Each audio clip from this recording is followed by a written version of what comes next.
Assalamualaikum warahmatullahi wabarakatuh. Hari ini kita melakukan perkuliahan pada pertemuan kedua dengan membahas materi periodisasi sejarah pemikiran ekonomi Islam dan kontribusi para pemikir ekonom Muslim terhadap perekonomian dunia.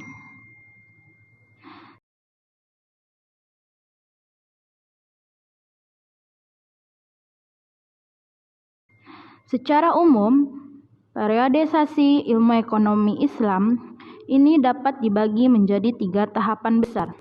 Yang pertama, periodisasi klasik ekonomi Islam yang dimulai sejak misi kenabian Muhammad SAW hingga tahun 1500 Masehi, tepatnya pada masa kejatuhan Andalusia.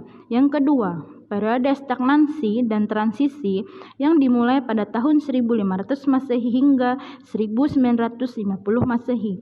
Yang ketiga, periodisasi kebangkitan kembali dimulai pada tahun 1950 Masehi hingga sekarang.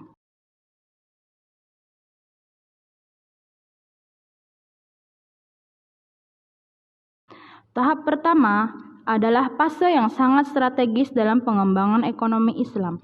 Tahap ini merupakan fase perkembangan teori klasik ekonomi Islam yang dihasilkan selama kurun waktu 9 abad.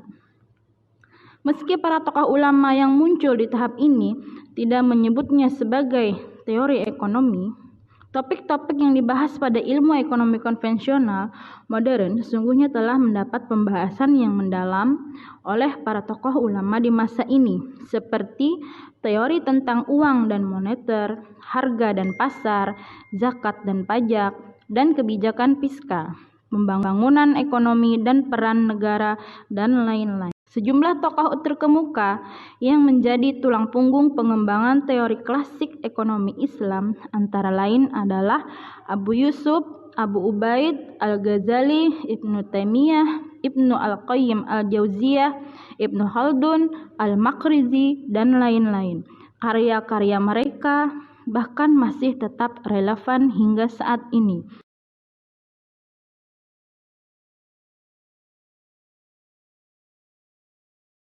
Selanjutnya, tahap kedua adalah masa di mana perkembangan ekonomi Islam mulai mengalami stagnansi. Hampir tidak ada hal baru yang berkembang pada periode ini. Pada fase ini, yang menjadi representasi utama kekuatan dunia Islam adalah Khilafah Turki Utsmani. Dengan kontribusi pentingnya adalah menjadikan wakaf tunai sebagai mesin pertumbuhan ekonomi selama kurang lebih 5 abad.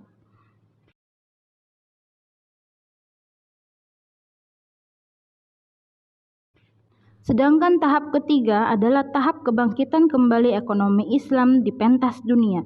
Hingga saat ini, para ekonom Islam masih melakukan proses reformulasi ilmu ekonomi Islam sebagai sebuah disiplin ilmu yang mampu menjawab berbagai tantangan ekonomi dunia.